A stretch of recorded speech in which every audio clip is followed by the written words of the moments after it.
कि हम 46वां श्री बालाजी बघेल मंदिर की स्थापना मना रहे हैं। वार्षिक उत्सव के लिए एकत्रित हुए हैं।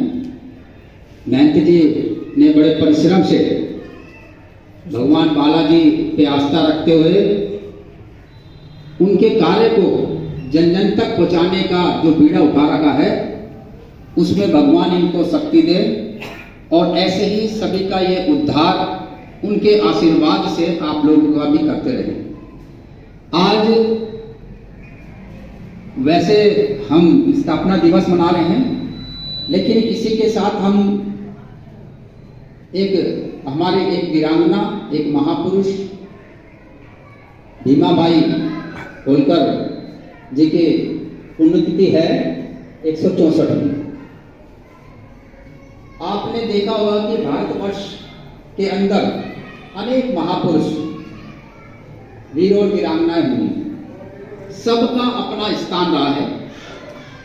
किसी ने देश के लिए किया, किसी ने धर्म के लिए किया, कोई समाज हित में अपना त्याग और बलिदान उनका भूले नहीं भूलता। लक्ष्मीबाई का नाम आता है, भीमाबाई का नाम आता है, अवंतिका बाई का नाम आता है, रानी सारे मंदिर तोड़े। तो उन्होंने अपने काल में जब आई विधवा 25 साल की उम्र में, तो उन्होंने 16 करोड़ रुपए खजाने में आए थे। उन्होंने ऐसे अपनी जो राज गद्दी होती उस पर नहीं बैठे, शिव की पुजारत थी, शिवलिंग लिया और कहा कि ये मैं राज शिव को समर्पित करती हूँ। गद्दी पे रख दिया और नीचे बैठ करके ऐसे ही गद्दा बांध लिया और बड़े बड़े राज के आदेश देती थी, शासन करती थी। 30 साल उन्होंने राज करा।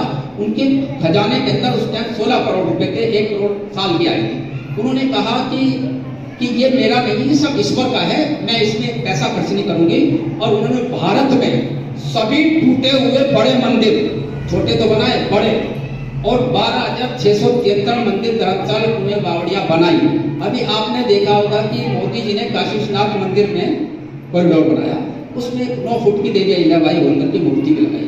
उन्हीं वंश परंपरा के अंदर इनके पोते एक यशवंतराव होलकर महाराज हुए, उनकी लड़की जो अंग्रेजों से लड़े, बहुत लड़े, 5 साल क्रांतिकारी थे प्रथम। उनकी पुत्री जब वो मर गए तो उनकी पुत्री भीमाबाई नाम की थी, शादी हो गई थी और वो 16 साल में वो भी विधवा हो गई थी। उनका भाई 10 साल का था तो अंग्रेजों ने 1817 में उनके राज पे हमला कर दिया, क्योंकि उनके पिता के रहते रहते अंग्रेजों ने उनको हरा नहीं पाए थे। उन्होंने कहा कि अब ये लड़का बैठा है और कोई इनका बारिश तो रहा नहीं, बड़ा तो है नहीं, तो राज पे हमला कर दिया। भाई के ऊपर जब हमले का पता लगा तो बहन वहीं ब्याही हुई थी, वो 16 साल की घोड़े की पीठ पर आ गई लड़ने के लिए कि खबरदार मैं अभी जिंदा हूँ। और दोनों भाई बहनों ने युद्ध में अंग्रेजों को बहुत मार मारी। और अंत में क्या हुआ, एक कपूर नाम का एक उनका पठान सेनापति था, उसने ऐन मौके पर गद्दारी कर दी और युद्ध का पासा पलट गया। और भाई था वो हाथी पे बैठ के लड़ रहा था, अंग्रेजों ने उसे पकड़ लिया और संधि कर ली। लेकिन भीमाबाई ने कहा कि मैं संधि नहीं करूँ, वो निकल गई युद्ध क्षेत्र से। और उनके बारे में मैं ये बताना चाहता हूँ कि वो जंगल में चली गई और वो छापा मार युद्ध नीति से लड़ती रही और अंग्रेजों के खूब छक्के छुड़ाए उन्होंने। अंत में ये स्थिति बन गई उनकी कि एक जगह अंग्रेज उनके साथी के करके सारे मारे गए और वो एक जगह जंगल में बैठी थी अकेली के, मैं हार नहीं मानूंगी।